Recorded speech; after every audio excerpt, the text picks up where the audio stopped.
Bueno, continuando con nuestro libro de mi prima Rachel, estamos con grandes clásicos del suspenso.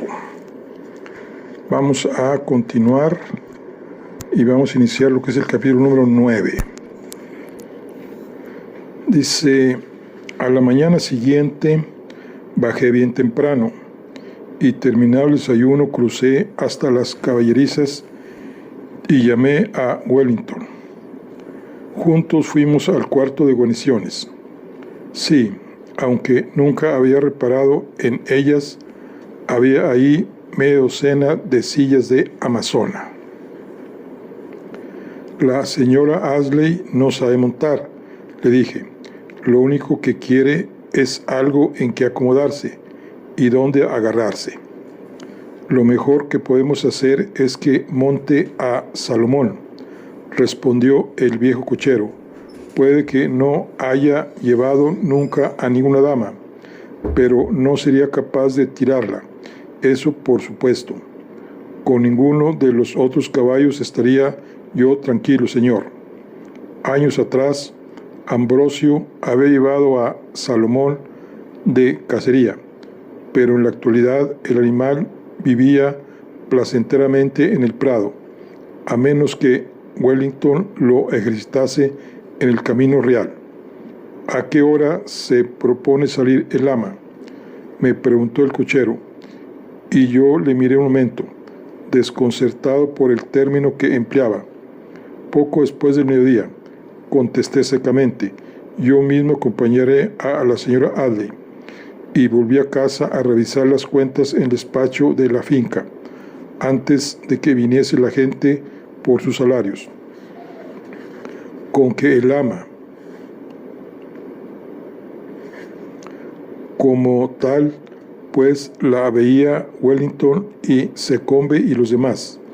Suponía yo que en cierto modo ello era natural.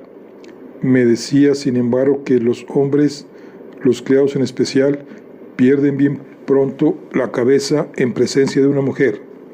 Ya había observado una mirada reverente en los ojos de Secombe cuando subió el té la noche anterior y por la mañana, el desayuno.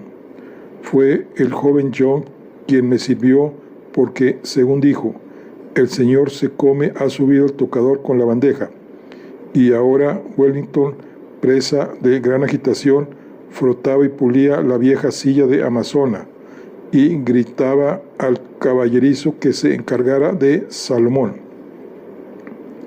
A mediodía se presentaron los criados y los jornaleros que trabajaban fuera de casa en las cuadras, bosques y jardines, y les entregué su paga. Observé entonces que Tamblyn, el jardinero mayor, no estaba entre ellos.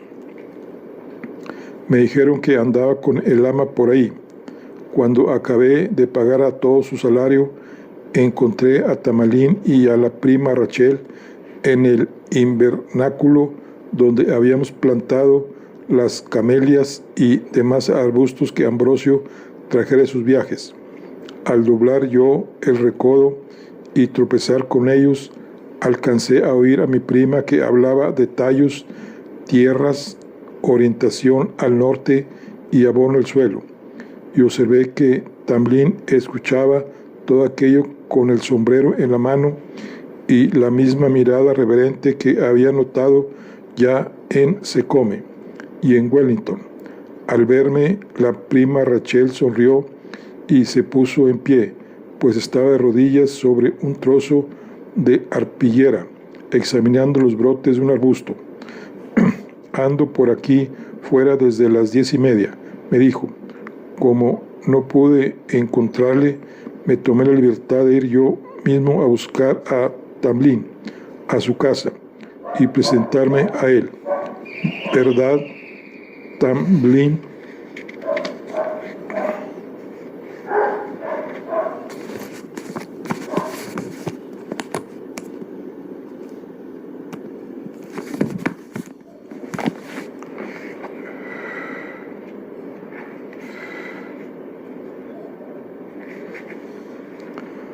Así es, señora, convino Tamlin, con mirada sumisa. Debo decirle, Philip, prosiguió ella, que he traído a Plymouth todas las plantas y arbustos que Ambrosio y yo reunimos durante los 2 últimos años.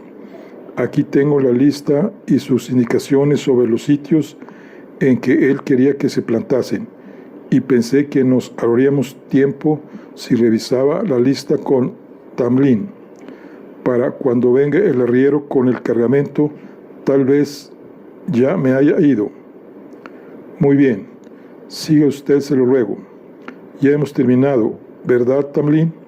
Y por favor, quiere dar las gracias a la señora Tamlin por el té que me ha servido y decirle que espero muy de veras que para esta noche haya mejorado de su dolor de garganta.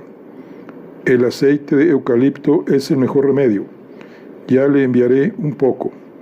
Gracias, señora, respondió Tamlin, y volviéndose a mí con cierto aire de encogida modestia, añadió: esta mañana he aprendido algunas cosas, señor, que nunca me figuré que aprendería de una dama. Siempre he creído conocer bien mi oficio, pero la señora sabe de jardinería y horticultura más que yo, más de lo que yo sabré nunca. Eso son bobadas, Tamlin, objetó mi prima Rachel. Yo solo sé de árboles y plantas.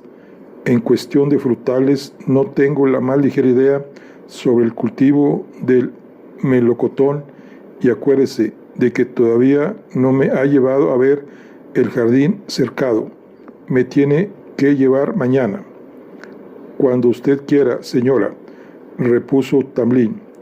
La prima Rachel le dio los buenos días y ella y yo nos encaminamos a la casa. Cuando llegamos, descubrí que Secombe había dispuesto en el comedor un tentempié a base de ensalada y fiambres, con empanadas y budines, como si fuéramos a sentarnos a comer. La prima Rachel me miró de reojo con ese aire suyo tan solemne, y no obstante la consabida expresión risueña en los ojos. Es usted joven y aún no ha terminado de crecer, me dijo. Coma y que le aproveche. Guárdese en el bolsillo un pedazo de esa empanada y allá en los cerros de Poniente se lo pediré. Subo un momento a ponerme la ropa de montar. Al menos pensé para mí, atacando el fiambre con voraz apetito. La prima no espera que se la sirva ni de más finuras. Posee cierta independencia de carácter que, a Dios gracias, se diría poco femenino. Acababa apenas de comer cuando trajeron a Salomón a la puerta. El viejo y robusto animal había sido objeto de la mayor limpieza de su vida. Hasta los cascos le habían pulido, atención que nunca había tenido nadie con mi gitanilla. Fui a decir a Secome que no volveríamos hasta pasadas las 4, y cuando volví mi prima Rachel había bajado ya y la encontré montada en Salomón. Wellington estaba ajustándole el estribo. Mi prima se había puesto otro traje de luto, de corte más holgado que el primero, y se había liado un pañuelo de encaje negro a la cabeza. Al verla a caballo, nadie creería que era tan menuda. La mujer en quien nada hallaba yo de extraordinario, a excepción de las manos, de sus ojos cambiantes y a veces cierto cascabelear de risa en la voz. Ahora que estaba a mayor altura que yo, presentaba un aspecto diferente. Parecía más remota y más italiana. Mi prima sintió mis pasos y se volvió hacia mí, y aquel distante aire, el aspecto extranjero que habían adquirido sus facciones en reposo, se desvaneció al punto. Era otra vez la misma de antes. Lista, inquirí, o tiene miedo de caerse. Tengo puesta mi confianza en usted y en Salomón. Muy bien, pues en marcha. Volveremos dentro de 2 horas más o menos, Wellington. y tomando la brida eché a andar con mi prima hacia las tierras de Barton, que formaban parte de la finca. Las tierras de Barton constituyen una península cuyo confín último son los prados del faro. El mar se adentra a uno y otro lado, formando radas al este y al oeste. A fin de efectuar un recorrido completo de la península, seguimos por la orilla del mar e hicimos alto finalmente al pie del faro mismo, de manera que, volviendo atrás la mirada, la prima Rachel pudiese ver la finca en toda su extensión. Recordé nuestra charla de la noche anterior y quise poner a prueba a mi prima Rachel respecto a los nombres de las tierras de Barton, pero en efecto los conocía todos. Sabía también los nombres de los colonos, el número de sus familiares, que el sobrino de Secombe vivía en la cabaña de pescadores de la playa y que el hermano de aquel llevaba el molino. No parecía jactarse de sus conocimientos, fui yo más bien el que la instó a comunicármelos, y al darme nombres y al citar personas lo hacía como asombrándose de que yo lo juzgase tan extraño. ¿De qué se figura que hablábamos Ambrosio y yo?, me preguntó por fin la prima cuando descendimos del cerro del faro hacia las campiñas de Saliente. Sus tierras eran su pasión, por tanto también tenían que ser la mía. Sin embargo, yo habría creído que con haber vivido siempre en el continente, las aficiones de usted serían completamente distintas. Así fue, hasta que conocí a Ambrosio. Salvo en lo tocante a jardines, creo.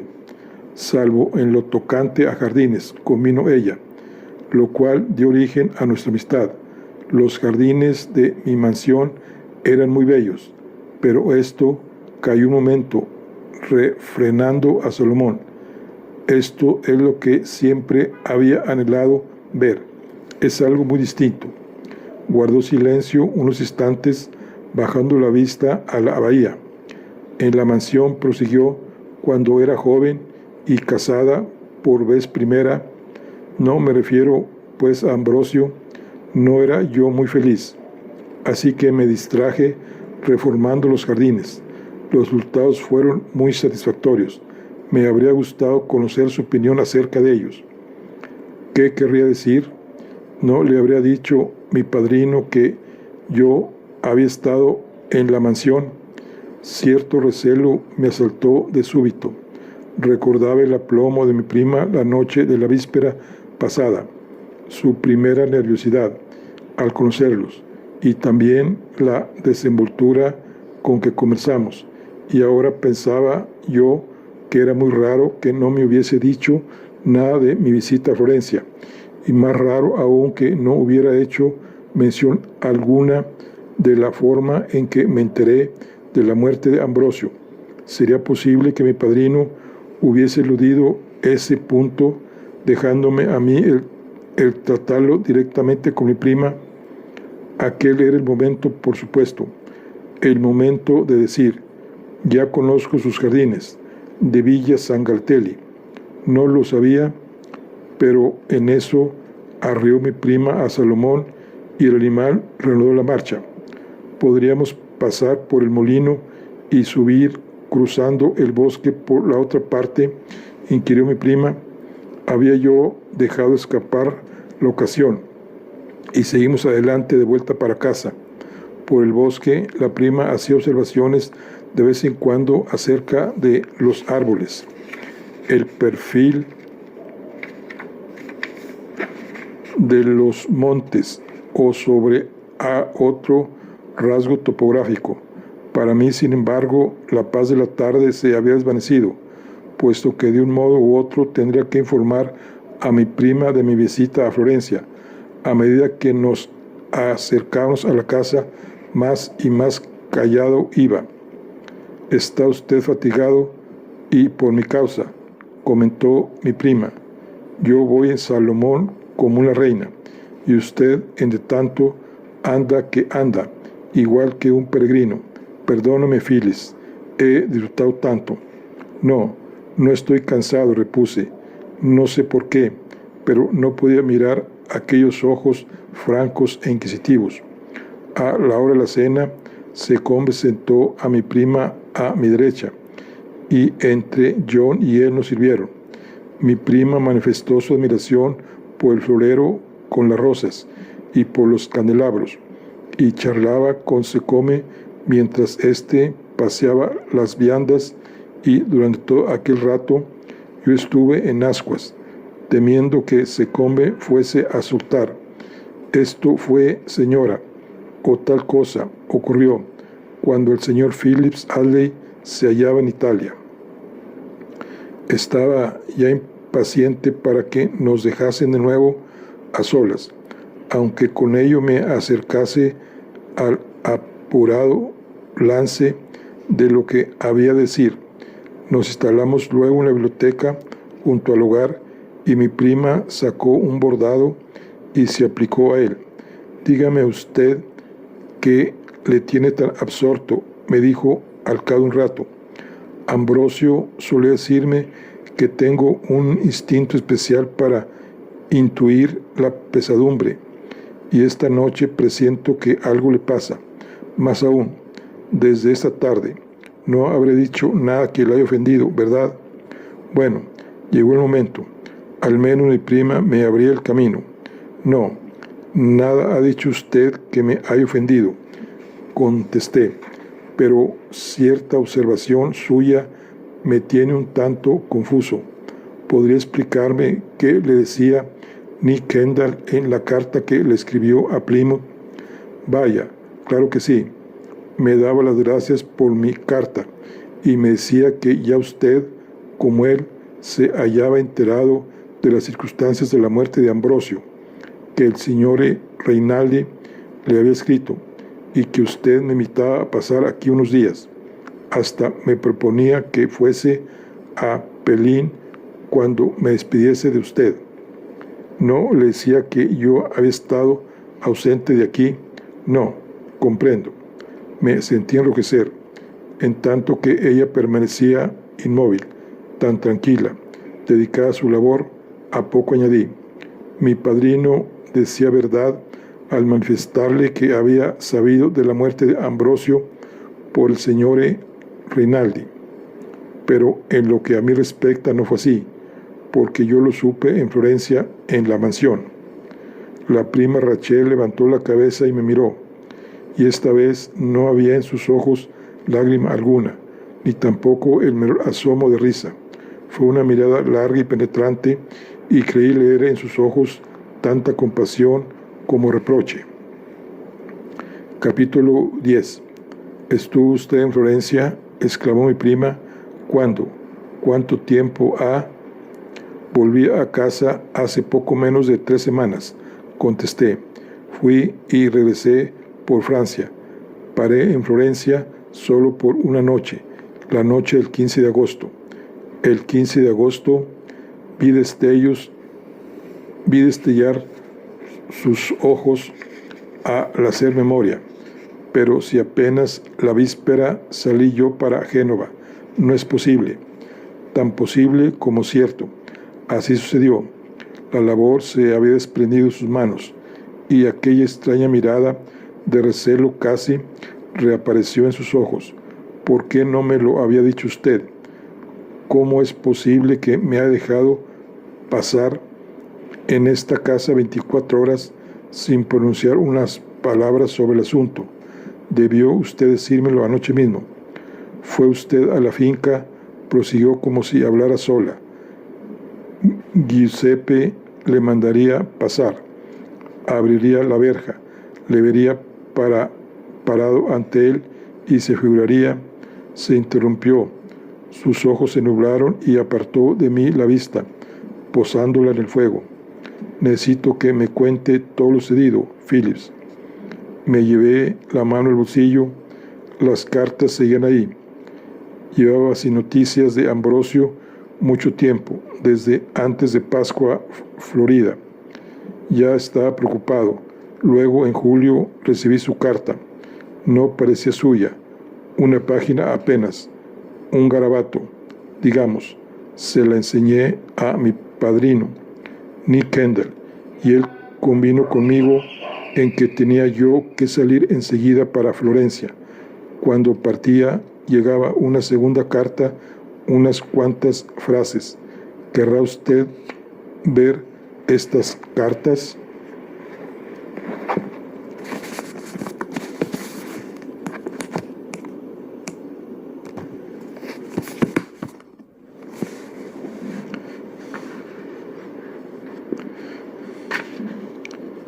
Todavía no. Más adelante. Aparté la mirada de sus ojos y la posé en sus manos. No sé por qué. Me resultaba más fácil hablar si no la miraba directamente. Cuando llegué a Florencia, me encaminé a la casa. El portero me dijo que Ambrosio había muerto y que usted se había marchado. Estuve en la habitación donde murió. Poco antes de salir, la mujer del portero me dio el sombrero de Ambrosio, lo único que usted se había olvidado. Hice una pausa, sin apartar la vista de sus manos.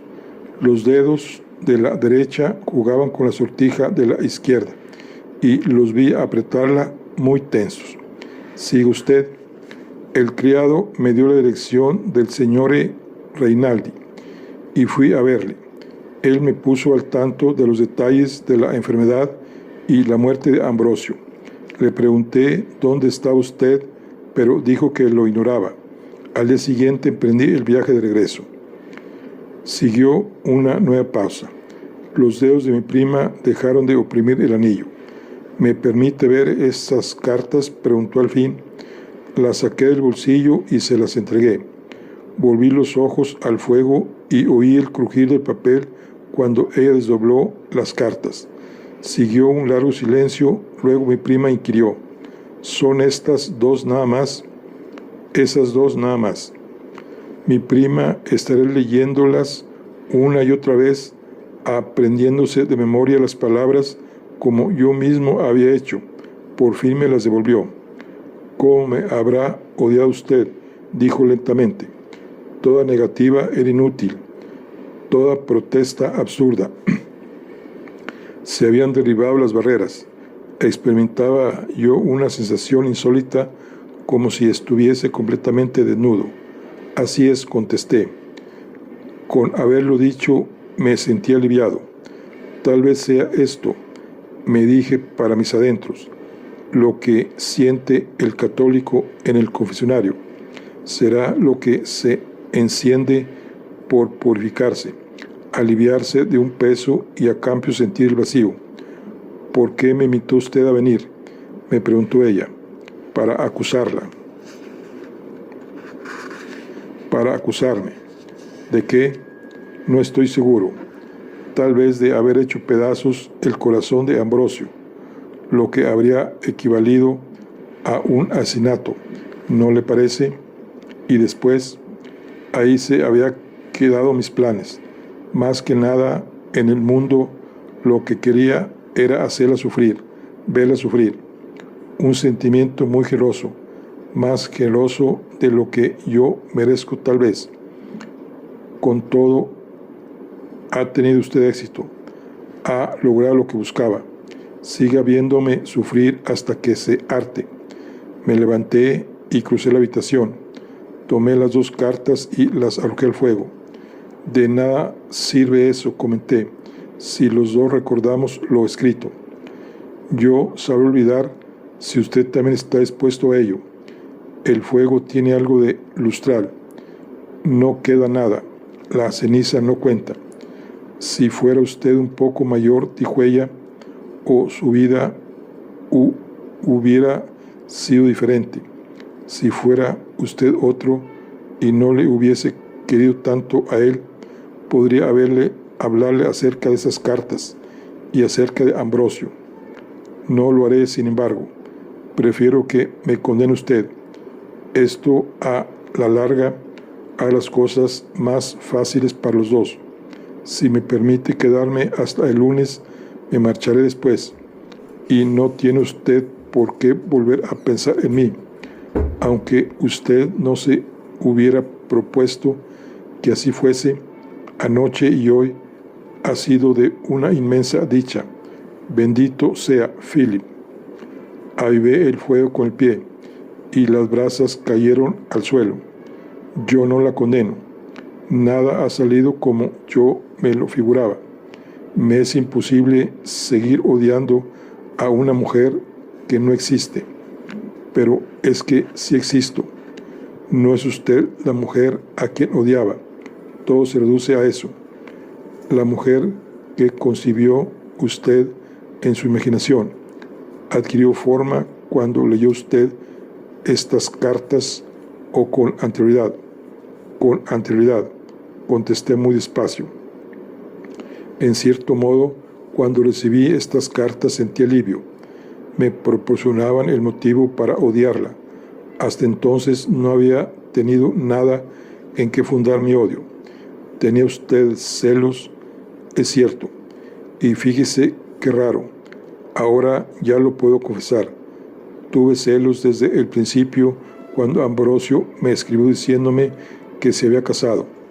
Le parecerá absurdo que haya tenido celos, como un niño mimado.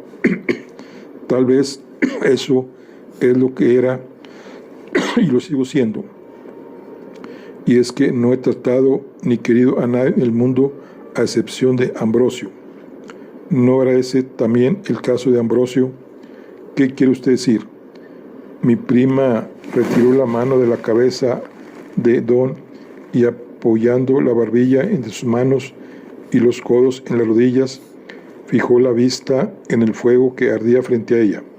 Ambrosio tenía 43 años cuando fue a Florencia y lo vi por primera vez, hace ahora 2 años justos. Bien sabe usted cuál era su aspecto, su forma de hablar, su manera, su sonrisa, pero no puede usted sospechar el efecto que Ambrosio hizo a una mujer cuya existencia no había sido feliz, que había tratado a otros hombres muy distintos. No respondí palabra, pero creí comprender. No sé por qué razón buscó mi compañía. El caso es que la buscó. Tales cosas no podrán explicarse nunca. Ocurren. Porque sí, para mí, una mujer desamparada, ávida de cariño, superviviente de demasiados desastres sentimentales, Ambrosio llegó como un salvador, como la gracia de una deidad otorga a nuestra plegaria, un ser fuerte como él y afectuoso, por añadidura, y exento de toda vanidad personal.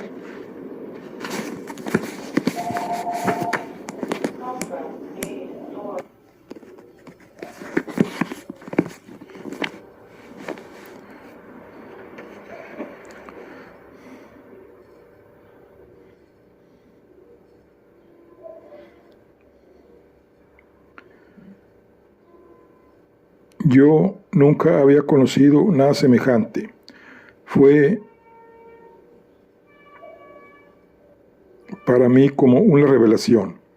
Si bien sé lo que fue él para mí, más lo que fui yo para él.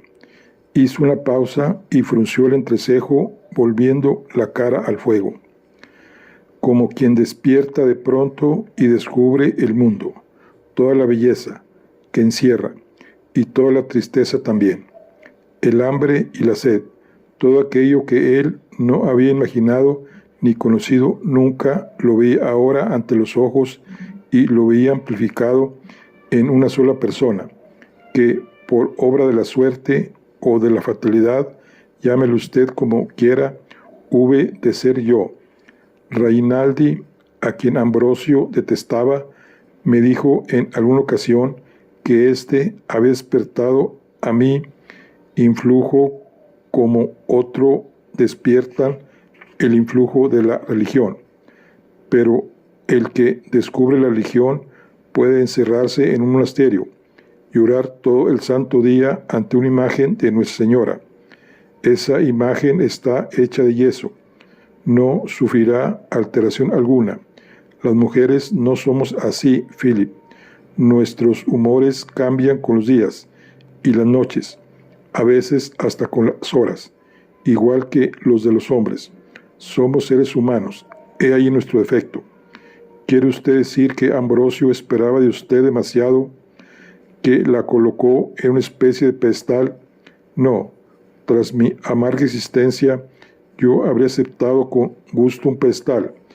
Un halo puede ser algo bello, siempre que uno pueda despojarse de él de vez en cuando y convertirse en un ser humano. Entonces, mi prima suspiró y dejó caer las manos. De pronto parecía cansada. El descubrir la religión no siempre hace mejor a una persona. El abrir los ojos al mundo no fue para bien de Ambrosio. Su carácter se alteró. También la voz de mi prima parecía fatigada y monótona. Tal vez si yo había estado hablando como en el confesionario, ella sí otro tanto. ¿Se alteró? ¿En qué sentido se alteró su carácter?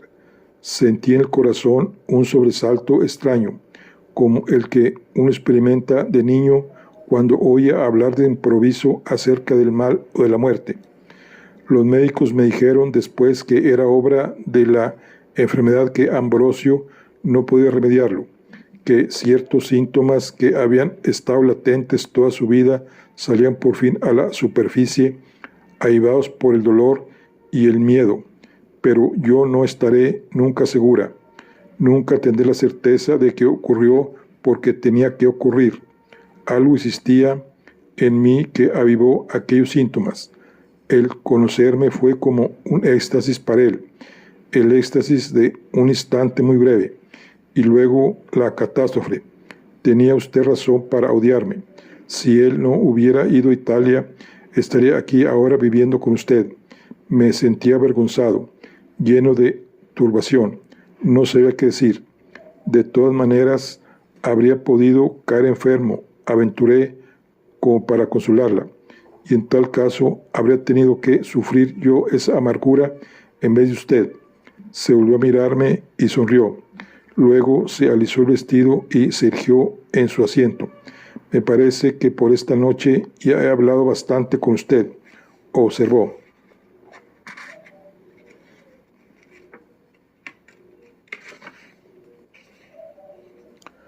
Se inclinó y recogió la labor, que había caído al suelo. No estoy cansado.